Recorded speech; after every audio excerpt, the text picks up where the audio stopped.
Yes, you guys, let's go. Marcus Alonso comes in right at the end to score the winner for us today. And you know, I have to say, you guys, what even is this season? What is happening this season? The level of form, ability, and class we are seeing from this team right now. None of us were dreaming about this at all last season or at the start of the season. Like, this team had like a world-class level inside them all along, and against Man City today, you would have thought that we had an extra day's rest in this game today because the intensity we were showing, you guys, especially in the second half, where it was night and day that we had that physical advantage over Man City. It was no surprise that in the end, the rightful team deserved to win the game.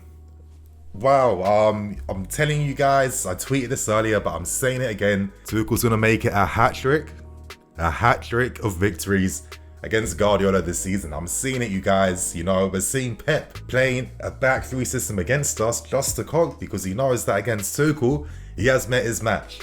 I think that's very safe to say, you guys. Thomas Tuchel is by far one of the greatest tacticians in the world. 2 victories now over Pep Guardiola. We fielded a much more, rotated team today, yet the same intensity, level, and ability was still shown in the team. I love this season, especially at the end of the season. Like, there's so many surprises. I keep getting surprised, and these are very happy surprises, you guys. But of course, if you're happy with the performance, the win, if you feel like after seeing this dress rehearsal game, that in the final, at the end of this month, we can beat Man City, then you guys, you need to smash this like button. Help me go over 3,000 likes for today's video.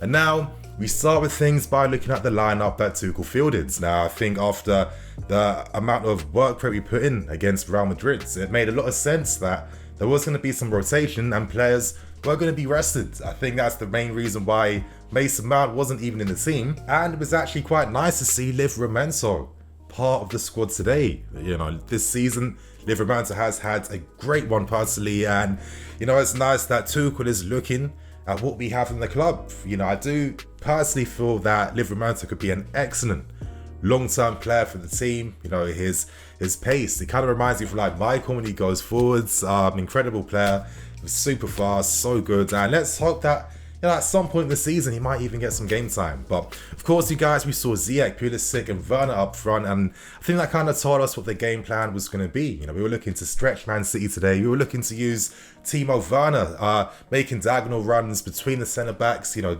just dragging away players, create spaces between the lines, and that's why we saw players like Ziyech and Pulisic finding spaces there and creating quite a lot of threat. I don't want to say danger, that feels like a strong word, but there was definitely that menace of threat from them. And of course, the biggest surprise being Billy Gilmour starting in the team alongside N'Golo Kante. Now, later on, I'm going to discuss Billy Gilmour, so you guys make sure you stay tuned for that. But that's the lineup now out the way. Let's now look back at the game, the key points, the key moments, and the key things we learned as well. So, you know, that first half, so much had happened, but let's just focus on the main things. I think number one, the Christensen injury. Let's hope that this isn't too serious, you know, this season especially.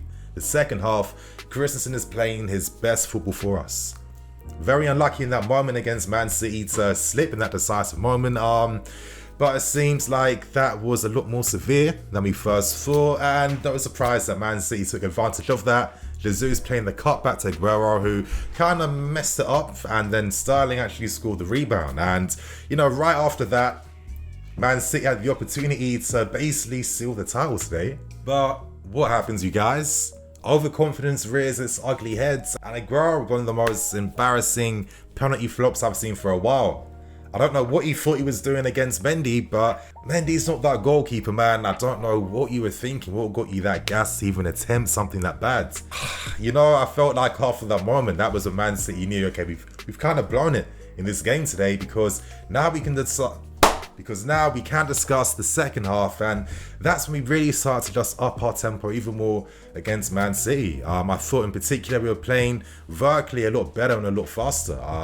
You know, Werner today again, very threatening player that runs in behind, the diagonal runs, so good at creating space for the team. You know, so good at forcing back opposition defensive lines to, you know, create space between the lines for us. And, you know, sometimes I just wish that at times, you know, his decision making when it comes to getting past his man was a lot better. I think that, you know, he gets a lot too close to his man when he tries to, like, you know, cut inside last second, his timing's all off, and, you know, time and time again, it's very easy to predict what he's going to do. But again, it's not like he's known for his technique, and I guess it's understandable, but, you know, in particular, his runs are very important for us, and, you know, it was no surprise that as the game was starting to go on, it seemed like Man City, they were lacking that intensity. They seemed a lot more tired in the second half, and when that happens, we saw Kante and Gilmour getting on the board even more. In particular with Billy Gilmour, I think this is a good time to discuss this game.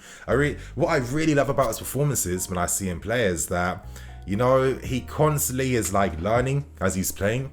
It's like he's figuring out these in-game solutions as he's playing, and, you know, he only grows from strength to strength as the game's going on.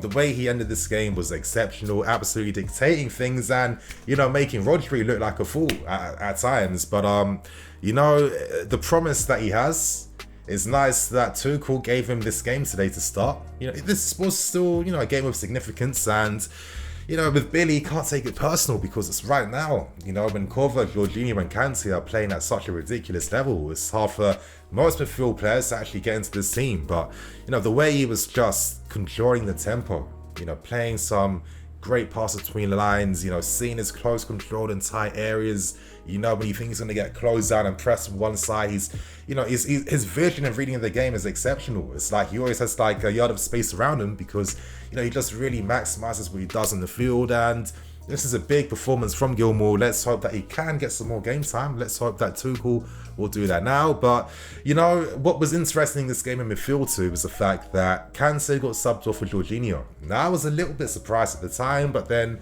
I think we have to realize that Kante, you know, he has to be managed more. He has to be rested.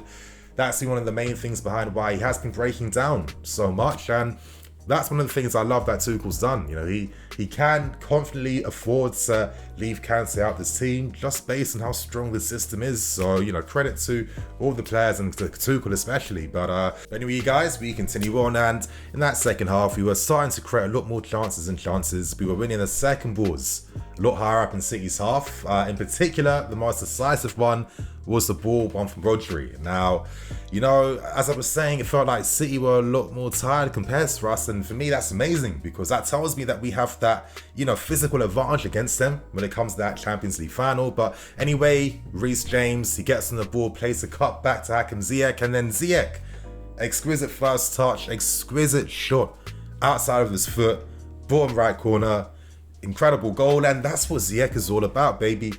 That's what he's about, you know. Yes, at times he's gonna look a bit quiet, but as we're seeing with guys like him and, you know, your Brunos, etc., they can produce moments of quality and genius in game that, you know, creates moments like what we saw.